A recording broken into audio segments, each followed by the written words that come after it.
Hi, friends, it's Sarah. So, in the spring, I issued a challenge to my fellow YouTubers and creators out there to counter a lot of the misanthropy and just darkness out there um, by starting a conversation about hope. Um, and to do this by making a video where you talk about one scene in all of media that speaks to you about hope. And there are some great videos.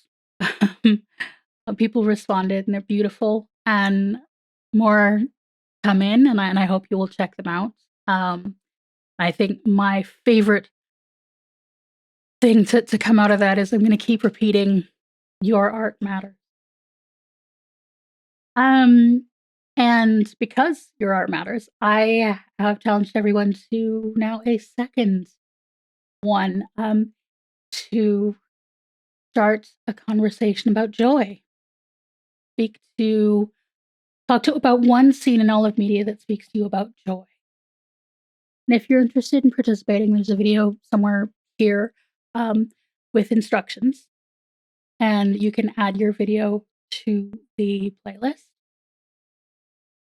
And by just emailing it to me at costumecodex@gmail.com. So that's the plan. One scene in all of media that speaks to you about joy. And now, let me share mine. Then a woman said, "Speak to us of joy and sorrow."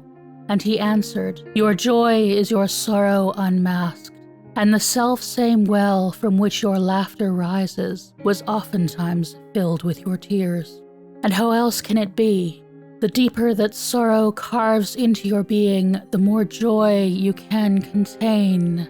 Is not the cup that holds your wine the very cup that was burned in the potter's oven? And is not the lute that soothes your spirit the very wood that was hollowed with knives? When you are joyous, look deep in your heart, and you shall find it is only that which has given you sorrow that is giving you joy. When you are sorrowful, look again in your heart, and you shall see that in truth you are weeping for that which has been your delight. Some of you say, joy is greater than sorrow, and others say, nay, sorrow is the greater. But I say unto you, they are inseparable. Together they come, and when one sits alone with you at your board, remember that the other is asleep upon your bed. Verily, you are suspended like scales between your sorrow and your joy. Only when you are empty are you at standstill and balance. When the treasure keeper lifts you to weigh his gold and his silver, needs must your joy or your sorrow rise or fall. One of my favorite things in the world is swimming. I have swam as long as I can remember. I was incredibly lucky to have a pool in our backyard. And I have swum in the Red Sea and in the North Sea and the Pacific Ocean and the South Saskatchewan River, which I really is not a good idea. And to me, the definition of peace is swimming alone in the dark with the stars. But during the pandemic, like a lot of places, like a lot of things, the pool that I go to here was closed. And so for about 2 years, I didn't swim. And the first time I got in that water, when I felt the water take my weight and the safety that you feel when water holds you up, and the coolness and that feeling, something in me broke open and I wept. I had sat on the steps and in the water and just cried for joy and for sadness. You know, once I started swimming, I was feeling all of the things. You know, all of the things that I've been feeling over the last over the time alone in isolation. I live alone and I'm high risk, so I was alone in all of that. Still mostly am alone. And I felt, the changes in me, the changes in the world. There was all that I had been holding back when I felt the joy in being in that water. It opened it all up, and I will never forget that. Swimming is kind of an interesting thing for fat people. It's one of the things that actually, for a lot of us, are actually really good at it. The weight actually helps. Unlike every other kind of exercise. And in my case, with my bad coordination, like being held up in the water, I can move in ways that I can't. I can feel the joy of movement. But, you know, for a lot of us, that swimming comes at the, between this gauntlet of changing rooms. And when you have swimming lessons and you're a kid being forced to exercise in front of people, at any time in life, being forced to exercise in front of people when you're not good at it. And the bodies being your body being revealed in a swimsuit. There can be a lot of trauma around that. Pool parties, for a lot of us, can have some not great memories. But what if they didn't? What if a pool party looked like this? This is the scene I want to talk about. And it comes from the 4th episode of the series Shrill, aptly titled Pool. Shrill is a comedy series created by and starring Adie Bryant. It's based on the memoir Shrill, Notes of a Loud Woman by comedian and activist Lindy West. Annie, our main character, is a writer, and she is a fat woman. And she begins the story in a place that a lot of us fat people, fat women, know well. She has made herself small in every way that she can because she can't make herself small physically. She works for a boss who has no respect for her, and she accepts the awful way he treats her. And in this episode, he is on one of those corporate health kicks that are just so awful, and has decided to make everyone go on a bike ride together for forced fun. Which is great, is what everybody wants, to exercise in front of people and have to keep up with all of the people and be judged by everybody else's standards. Usually judged by the standards of the fittest person in the room. But first, Annie has an assignment. For the calendar, she is writing about a pool party, an inclusive pool party. Holy shit. Fucking hell. And this is where our scene comes. Annie opens the scene still her small, beaten down self. She's wearing jeans to a pool party. And she's resisting, even though she's gone with her roommate and friend Fran, who is embracing everything. But Annie is holding back. She's anxious, but slowly she moves around the space, gets a drink. She has a conversation with someone at the bar, the conversation that a lot of very familiar to a lot of fat people, where we talk about how hard it is to find good plus size clothes because, oh my God. And then she gets pulled onto the dance floor. And in between the scenes of Annie, we've seen her perspective as she looks around the room. She looks around the party and she sees fat bodies, fat women's bodies. Fat women's bodies just being. Just not objectified, not monstrified, as the camera so often does with fat bodies, but just fat people.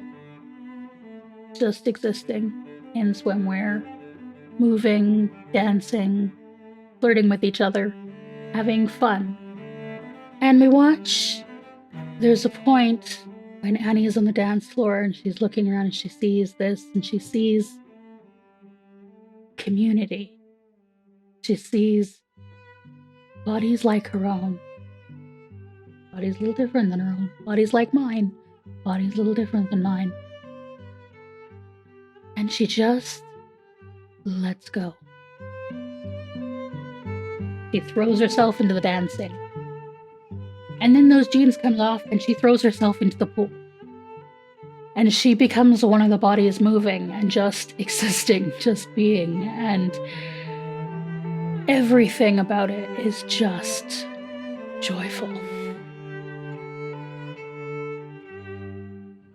I cry when I watch this. I cry when I watch this scene. It is so good and so joyful. But the joy can't last forever. It never does. Joy is fleeting. And she's reminded that she's late now for this forced bike ride, right? This forced fun. And so she leaves the place where she has been exercising. She's been enjoying herself. She's been moving. And she goes where she's being judged. And her awful boss is even more awful than usual. Lazy bodies, lazy minds. He unloads a whole lot of anti-fat bias on her. And out and out implies that she is too fat for her job. And that she is costing everyone else. It is an awful scene. It is a familiar scene. This is not what we see shown in film and TV. Not from the fat person's perspective of hearing it. We are shown it all the time in all sorts of discussions of fat people that don't include us. And all the news coverage that shows us monstrified with just headless torso. But we don't usually ever see the fat person's perspective of being told this. And Annie does take it. As she has probably endless times before. But it lands differently. Because of that scene of joy, this scene of cruelty and stigma lands differently. And so we don't move from listening to this thing to her internalizing it. We move to a scene where she resists it. And this scene is as important to this discussion as the joy, because this is the scene that is unlocked by the joy. Because Annie speaks out. She speaks out to Fran and to Vic from the party, and she speaks her mind to us. She talks about what it's like to be a fat person. You don't think the whole world isn't constantly telling me that I'm a fat piece of shit who doesn't try hard? Every fucking magazine and commercial. And what it's like for your mom to not want to feed you. Honestly, I don't even blame her. Because it's a fucking mind prison, you know? That every fucking woman everywhere has been programmed to believe, you know? And to have every goddamn thin person think they can tell you how to lose weight. When we know so much more about this than they ever could. Yeah, she says she's been in training to be a dietitian since she was 11. Since the first time we put on a diet.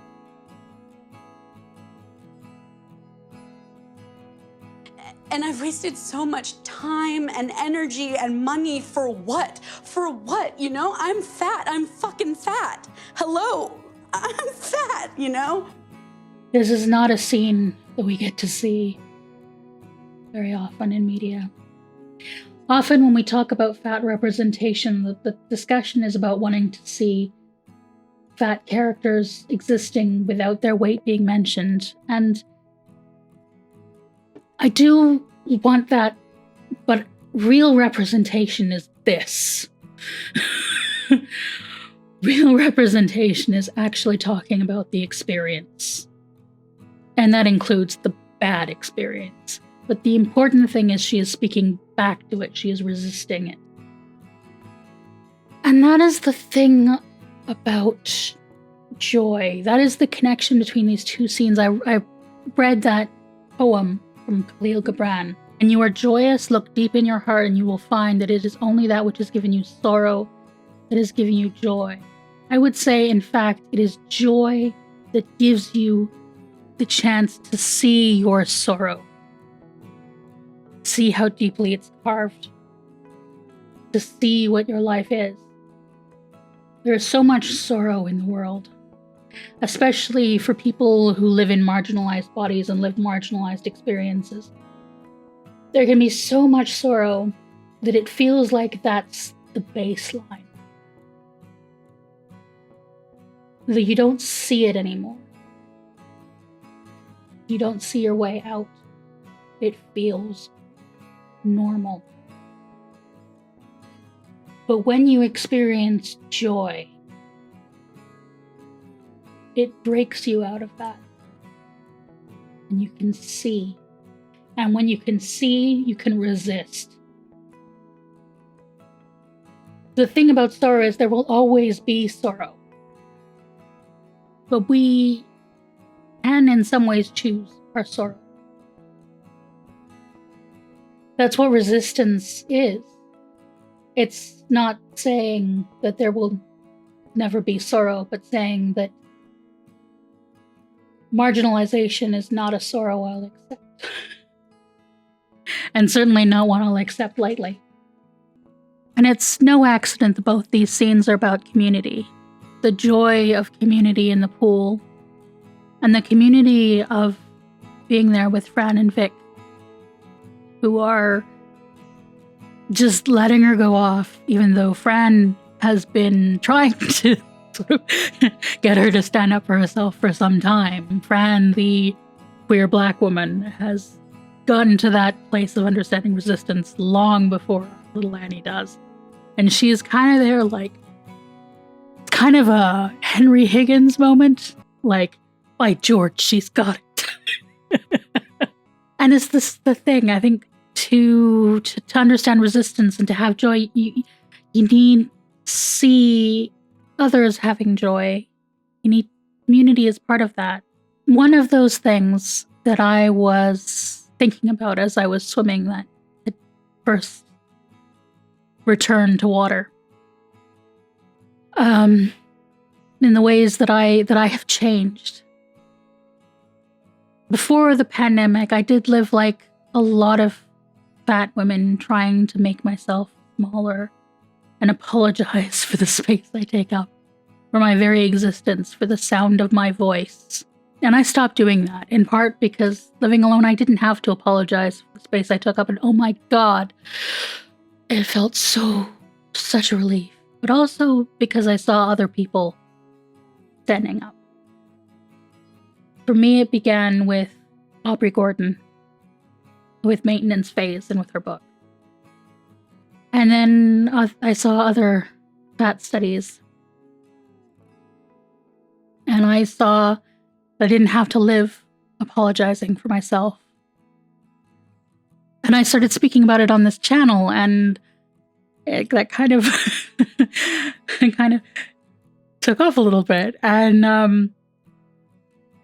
that has been incredible, but it's also come with sorrow. Part of the reason I haven't filmed in the last month, probably month and a bit, is because when the discourse was going on about the whale, the video that I did about it was very personal. Kind of blew up. And I got a lot of the wrong kind of comments. Even after I turned comments off, they would go into my other videos and leave comments. And it got to me a bit. It was painful. Because I was so raw. I was in a bit of a burnout place. And yeah, it sucked. Those kinds of comments, they do. I mean, everyone who lives in a marginalized body or a marginalized experience and speaks about that marginalization, speaks back to it. Anyone doing any kind of resistance gets those kinds of comments. And sometimes it gets to you. But I'm here again. I'm not letting it stop me, because the thing about sorrow is there will always be sorrow, but you get to choose the sorrow. I choose to accept that there will be those kinds of comments and those kinds of things, but I choose that over silence. I choose to embrace the joy of creativity and speaking my mind and resisting over the emptiness of accepting it, the quietness of not speaking my voice, and of apologizing for the space I take up. And so that is what this scene speaks to me about, is I want to live like Annie on that dance floor and surrender to community and to joy. Seek it. Jump in the pool. And I want to speak back. And spoiler, but she does after she speaks back to it, after her friends hear her. She writes and publishes an article that says, "Hello, I'm fat." And it changes her life. And not without pain, but it is the pain of living a life rather than the pain of hiding from one. So yeah, as Khalil Gibran says, joy and sorrow are one. Joy is your sorrow unmasked. Because giving into joy unmasks the sorrow. You can see it, you can choose it. To some degree, some things you can't choose. But we can choose to have the joy over running from it. And that is why I love this episode. And why it speaks to me about joy. So that was my video, and I really look forward to seeing what some of you come up with. I highly recommend checking out the rest of the playlist. I know there's going to be some smart, interesting people with some great videos. And they all matter. And I want you to go and seek them and to seek joy. And it feels really good to be recording again. And be creating again. And so I want to thank all of you for watching my stuff. And I want to thank my patrons for supporting me. Always. It is so much appreciated. And here's to doing more work